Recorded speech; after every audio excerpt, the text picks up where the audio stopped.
falar sobre organização e automonitoramento, e a gente está falando de áreas que são muito estudadas pela OBM, que é a parte da análise do comportamento que estuda esse comportamento de organizações e de grupos, tá? Pode passar, Camila. Por que é importante a gente estudar organização e manejo de tempo, né? Que eles vão chamar de OMT, né? A organização e manejo de tempo, o desenvolvimento desses comportamentos e dessas habilidades vai ajudar na redução de estresse de profissionais da área da saúde, especialmente, vai ajudar em redução de comportamentos de procrastinação, vai ajudar a que esses profissionais, quem consegue ter organização e manejo de tempo, vai ter mais tempo para atividades pessoais. É uma coisa engraçada que me perguntam muito, Mari, como é que tu consegue fazer tantas coisas? Organização e manejo de tempo. Tem um cronograma, inclusive para o meu lazer. Então, sim, está na minha agenda ir para o samba no primeira sexta-feira do mês. Está lá? Então, existe uma organização do tempo. Porque se a gente não faz isso, gente, no monte de coisas que a vida vai tendo, quando a gente vê, a gente não está estabelecendo prioridades, a gente está com acúmulo de funções. Então, eu vou falar mais disso, tá? Maior sucesso profissional. Então, pessoas que têm habilidade de organização e manejo de tempo vão ter um sucesso profissional muito maior. E é um preditor de sucesso de manejo de caso no ABA. Então, já tem pesquisas mostrando que ter organização e manejo de tempo é um preditor maior se o supervisor vai dar conta dos casos do que o conhecimento acadêmico dele. Olha que incrível, né? Então, você pode ser um profissional extremamente competente, você pode ser um profissional que sabe muito, mas se você não consegue ter organização para que, por exemplo, aquele saber seja passado para o pai numa reunião de pais, porque você nunca consegue agendar, porque não consegue organizar seu tempo, não vai acontecer. Se você não consegue ter organização e manejo de tempo para ver os dados da criança e fazer uma revisão, também não vai adiantar. Então, são habilidades e são comportamentos que vão ajudar o profissional a viver e ter mais sucesso, tá bom? Pode passar.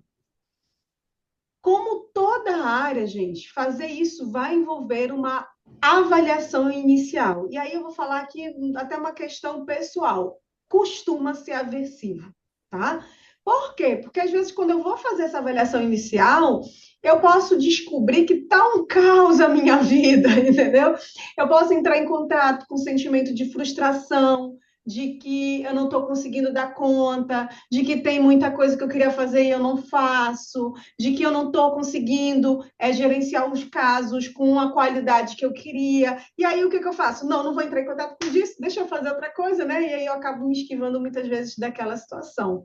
Então, estejam atentos, porque isso pode acontecer no início, tá? E aí eu preciso centrar do quais vão ser, né, autocontrole, quais são os ganhos que vão ter a médio e longo prazo de fazer esse processo. Trabalhar com aba, como a gente já falou aqui algumas vezes, não é uma coisa simples. É uma coisa que envolve a gente gerenciar múltiplas tarefas, né? Então, a gente tem que escrever relatório, tem que escrever orientação com a família, tem que marcar o treino com a família, tem que conversar uma reunião com a babá, tem que ir na escola, tem que voltar da escola, tem que reunir com outros profissionais, fazer uma revisão de dados, escrever um P, escrever um PIC, revisar o P, revisar o PIC, ver se a implementação está sendo feita de modo adequado. Então, muitas tarefas ao mesmo tempo, não é uma atividade, e que é uma coisa que eu amo particularmente, não é uma atividade repetitiva, né? Cada dia pode acontecer de um tudo, mas ao mesmo tempo envolve uma gerência desse tudo. E provavelmente você já tiver essa sensação, que é tudo parece urgente, tudo parece para ontem, tudo parece essencial, né? Então, as pessoas têm, eu digo que é o tempo, eu acho que foi um dos momentos da minha vida em que eu disse, ok, como vou gerenciar isso? Uma família que eu atendia estava extremamente insatisfeita e a insatisfação da mãe foi relatada como: eu acho que mais de um minuto para responder no WhatsApp é um absurdo. Aí eu disse, nunca que eu vou conseguir atingir essa demanda. Eu nunca vou conseguir que essa pessoa esteja satisfeita comigo. Nunca, é impossível. né? Então, mas essa me mostrou muito assim, esse momento de essa é a configuração do viver hoje, né? Tá tudo a um clique. Então as pessoas imaginam tudo a um clique. E aí a gente vai tendo uma sobrecarga de coisas para fazer. Pode passar. Organização e manejo de tempo, gente, eles são considerados dentro da análise do comportamento como comportamentos pivotais, tá? O que isso significa? Que ela é uma habilidade fundamental que, uma vez adquirida, vai gerar mudanças benéficas em uma ampla gama de outras habilidades como um efeito colateral, tá? Então, na hora que eu consigo organizar meu espaço de trabalho, achar os meus livros com velocidade, saber onde está um arquivo que eu preciso para um caso, isso tudo vai gerando outros benefícios como efeito colateral, desde que eu consiga terminar meu trabalho no tempo hábil e voltar para minha casa, assistir um filme, ir no cinema. E é importante a gente ter esse parâmetro desse, e eu vou fazer isso, dessa vida profissional e pessoal, e desse equilíbrio que deve existir entre esses dois universos, tá? Então, eu preciso desenvolver essas habilidades. E, gente, assim como qualquer outro comportamento, ele é ensinado. Ele não vai vir de fábrica, nesse caso, tá? A gente vai aprender a ter organização, a gente vai aprender a manejar nosso tempo, tá? E isso vai, como eu vou falar mais para frente, inclusive, tem variáveis culturais envolvidas. Quando eu vou fazer isso dentro dessa compreensão, vai envolver também eu compreender quais são os meus valores. Por quê? Organização envolve planejamentos e prioridades. Tá? Ter tempo para música na minha vida é uma prioridade. É algo que está dentro dos meus valores. Eu quero ter tempo para o desenvolvimento da arte. Então, no momento em que isso é uma prioridade, isso vai ter que ser agendado, isso vai ter que entrar em determinado local. E muitas vezes, para isso entrar, alguma coisa vai sair. Ou eu vou ter que organizar as coisas de modo que, de repente, por exemplo, eu vou até mais tarde naquele dia, o meu tempo de descanso vai se modificando. Se eu não sei o que é prioridade para mim, se eu não sei quais são os meus valores, se eu não sei onde, e às vezes a gente não pode, até não está vivendo 100% dentro dos nossos valores, né? Mas a gente vai se organizar para isso. Se eu não tenho clareza disso, dessa questão dos valores, dessa organização, eu não vou saber como fazer a minha organização, nem profissional e nem pessoal, tá? Você deve estabelecer essas prioridades a partir dessa compreensão, tá bom? Do que é importante para você e do que é importante para a organização onde você está trabalhando. Por isso que conhecer os valores da empresa, da organização da clínica onde você trabalha é essencial. Eu lembro que nos Estados Unidos era muito comum que começassem reuniões da clínica onde eu trabalhava com uma das pessoas da equipe fazia uma leitura de quais eram os valores e as missões do local. Antes de qualquer reunião, vai começar uma reunião de grupo, vamos ler quais são nossos valores e missões. Vamos ler quais são nossos valores e missões. E esse é um hábito que eu ainda não implementei na Iluminar, mas eu quero, porque ele faz a gente lembrar e fazer decisões e escolhas muito alinhadas, tá? Organização, gente, vai envolver, então, a gente planejar e priorizar e acompanhar essas atividades, tá? E aí, para a gente organizar, a gente, falando dessas múltiplas tarefas, né? Muitas vezes a gente precisa compreender o que a gente, novamente ali na avaliação, compreender o que a gente está vivendo. Eu vou dar aqui um exemplo para vocês dessa apresentação. Eu estava lendo o livro em inglês, tá? Eu prefiro ler em inglês. Por quê? Porque eu trabalho o desenvolvimento desse idioma na minha vida. Então, para mim, é muito importante fazer a leitura no texto original, porque eu estou desenvolvendo esse idioma. É um efeito que vai ter, assim, vai impactar em outros momentos da minha vida. Mas chegou um momento em que eu olhei, para ler uma página em inglês, eu levo X tempo. Para ler uma página em português, eu vou levar, por exemplo, aqui eu vou levar 2x, aqui eu vou levar X. Obviamente, o português é minha língua, né, materna. Então, eu levo menos tempo lendo em português. Em determinado momento, eu fiz ali, porque a avaliação ela não é feita só no início, né, ela é constante. Eu avaliei se dava para ler inglês, eu disse, ok, dá para ler inglês. Mas aconteceram algumas situações, né, que se chama obra, e aí eu disse, não vai dar tempo de eu ler tudo em inglês, eu vou ter que o quê? pedir para... Aí o uso inteligente de inteligência artificial, né? Vou pedir aqui para o ChatGPT traduzir as últimas páginas para eu terminar a leitura mais rápido. Então, isso é automonitoramento. É compreender. E envolve o quê? Flexibilidade. Meu querer, eu fiz isso eu dizendo, mas eu queria ter terminado de ler inglês. Queria, mas a vida, meu amor, ela é assim, né? E aí, se eu não tiver flexibilidade, eu empacava e não terminava, era a apresentação. Podia até terminar a leitura, mas não terminava a apresentação. Tá? Então, gerência do tempo. Quanto tempo eu levo para escrever um relatório? Quanto tempo eu levo para fazer uma revisão de dados? Quanto tempo eu levo para fazer um treinamento? Quanto tempo eu levo para as coisas? A gente precisa saber disso, gente. E quando eu digo que a gente precisa saber, a gente precisa cronometrar. Eu costumo contar que quando eu fiz o primeiro teste para o BCBA, para a prova, né, que eles tinham vários testes online, eu levei cerca de 8 horas para terminar a prova. Eu passava na prova pelo número de questões que eu acertei, eu não passaria na prova porque a prova era para ser feita em 4 horas, não em 8.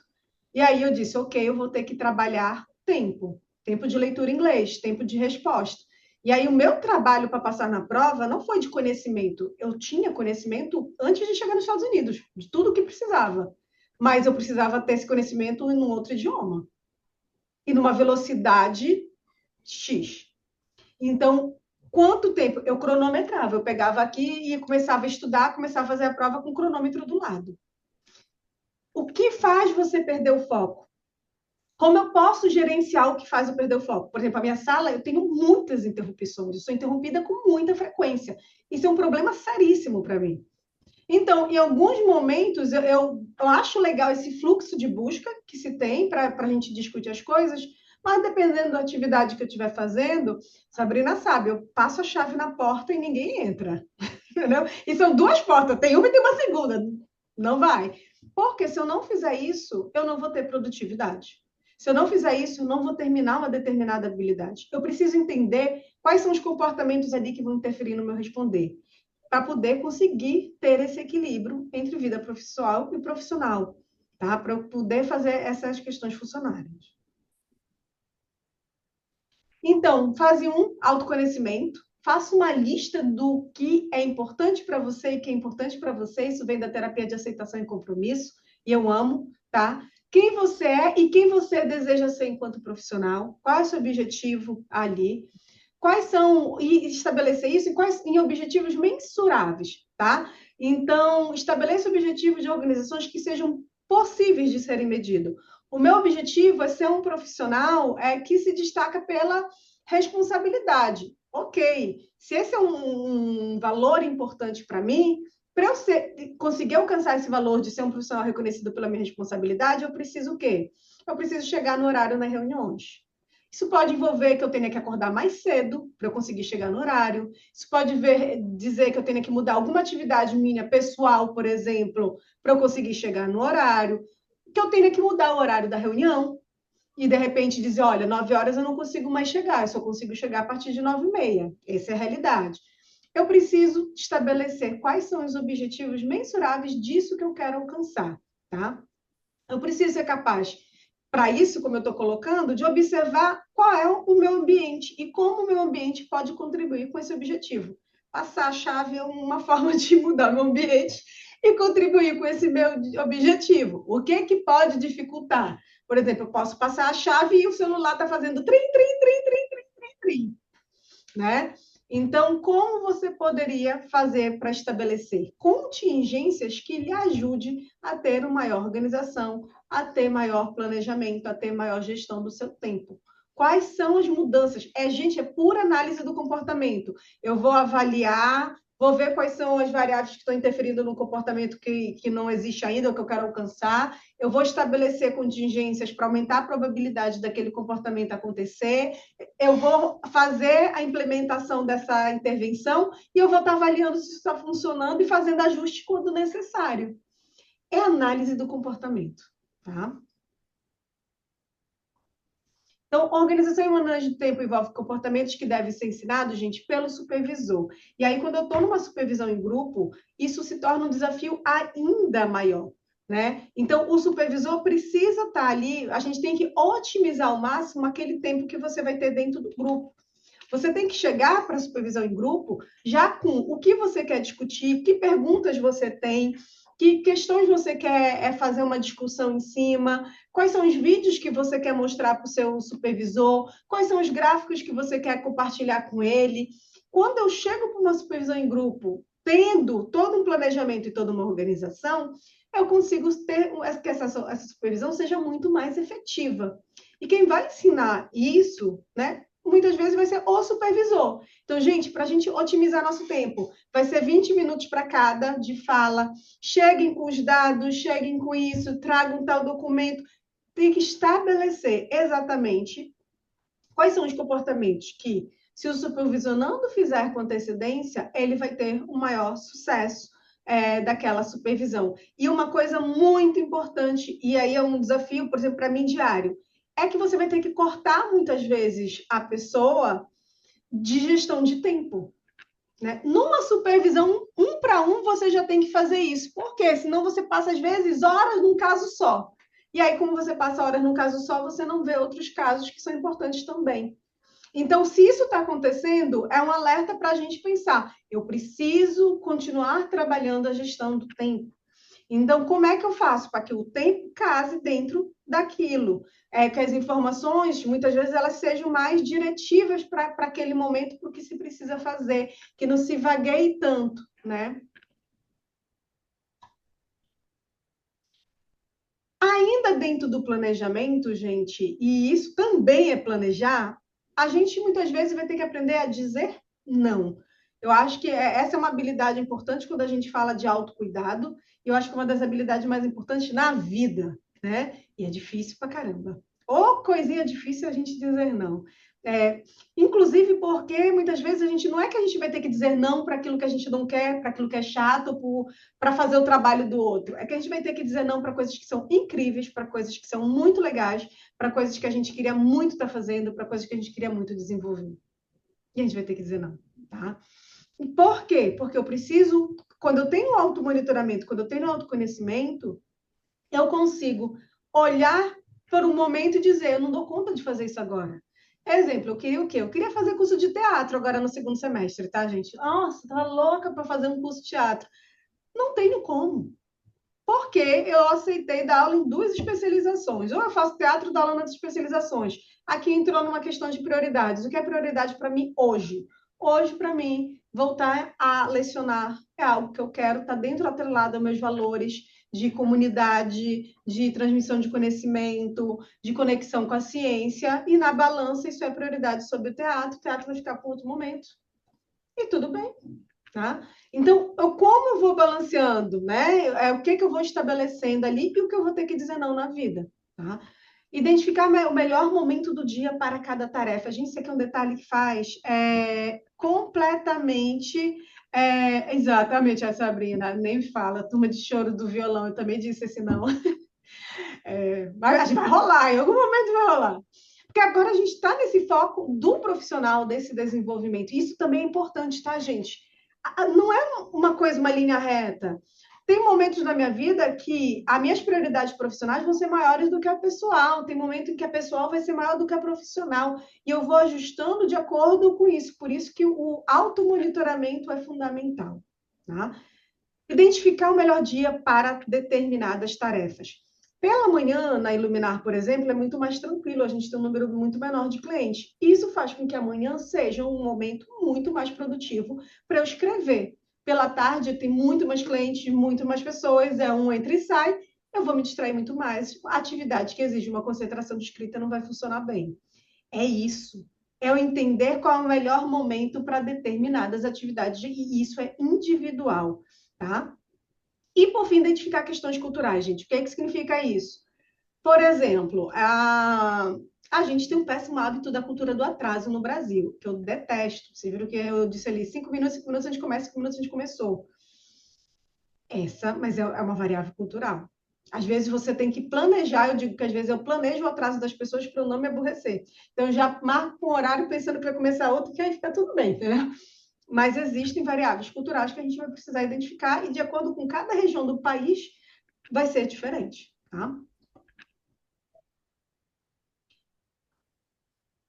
Então, aqui eu vou ter que olhar, tá? O que eu vou fazer, né? Então, para planejar, eu tenho uma meta, por exemplo. tá? Tem algo que eu quero alcançar. Eu vou fazer como se fosse um mapa, tá? O que eu vou fazer? Quais são as etapas menores para eu conseguir alcançar isso que eu quero? Qual a ordem que eu tenho que fazer de atividades para alcançar aquilo que eu quero? Quanto tempo eu vou levar em cada uma dessas etapas? Em que momento do meu dia, da minha vida, eu vou fazer isso? De que forma eu vou fazer isso? Há material necessário para fazer isso? E há um reforçamento planejado. Gente, quando o nosso cliente ele entra na sessão, a gente não sai fazendo qualquer coisa aleatória, pegando qualquer coisa aleatória. Não é assim que funciona. Quando o cliente chega para uma sessão, eu planejei aquela sessão. Eu sei o que eu vou fazer, eu sei em que ordem eu vou fazer, eu sei de que forma eu vou implementar aquilo, eu sei de que forma eu vou coletar dados, eu já separei o material necessário para fazer aquela intervenção com o meu cliente. Não é, deixa eu ver aqui. Isso não existe, isso não é nem psicologia, não vou nem dizer que não é nada, não é nada. Então, planejamento e organização envolve que em todas as etapas da minha vida eu preciso organizar. O que é que eu preciso fazer? Eu preciso fazer o relatório de avaliação da criança. O que de materiais eu preciso? Eu preciso imprimir o protocolo tal. Quais são as etapas menores? Eu preciso agendar a sessão com esse cliente. Eu preciso agendar uma visita à escola. Eu preciso agendar uma ida em casa. Qual é a ordem para fazer dessas atividades? Não, eu tenho que começar pela casa, eu tenho que começar pela escola. Eu vou primeiro aplicar o protocolo e depois observar. Eu vou observar e depois aplicar. Vocês estão vendo quantas etapas? Se agora eu vou usar aqui a Camila. Se isso fica no nível teórico somente, a gente só fala e ficou por isso mesmo, eu vou me perder. Então, eu preciso que esse planejamento, isso tudo esteja o quê? Em algum lugar, seja eu organizei num caderno, eu organizei se eu compartilho, e aí entra. Se isso é uma atividade compartilhada com outro, eu tenho que usar um sistema que seja compartilhável, seja pelo Google Agenda, seja pelo uso do Trello, seja pelo uso do Notion. Eu preciso me organizar. Eu preciso que essas atividades elas estejam no local e que eu vá dando check ou que eu vá arrastando de um canto para o outro, porque senão a gente vai começar o quê? Ter o quê? Ansiedade. Porque a gente vai tendo um número imenso, pode passar, Camila. A gente vai tendo um número imenso de atividades, a gente fica com essa sobrecarga vindo na cabeça, tem que fazer isso, tem que fazer isso, tem que fazer isso, porque eu não tirei e coloquei no lugar. Então, faça a organização dos seus materiais, faça a organização dos espaços físicos. O uso de tecnologias pode ser muito favorável, gente. É algo que a gente pode usar a nosso favor. A Camila falou muito bem do gerenciamento de reuniões, de atas já aqui para vocês. E lembrem que o tempo todo a gente vai precisar trabalhar na solução de problemas e tomada de decisões sobre esse processo organizacional. Ele não é um processo com início, meio e fim. Ele é um processo que ele o tempo todo vai exigir que a gente esteja revisando, inclusive porque a nossa vida muda. De repente, a gente casa, de repente, a gente divorcia, de repente, a gente tem filho, de repente, a gente assume um novo cargo, de repente, a gente começa um novo projeto profissional, de repente, o quê? A gente tem agora uma turma de mindfulness para fazer nessa vida. Então, a nossa vida, ela está ali, e que lindo, né? Ela está ali num processo constante de coisas novas surgindo. Eu não posso tentar aplicar o que funcionou num cenário para agora. Eu vou ter que fazer revisões e ver o que vai funcionar para esse cenário agora e como eu devo me organizar para conseguir isso. Tá bom? Gente, eu vou pedir para a gente ficar por aqui, tá?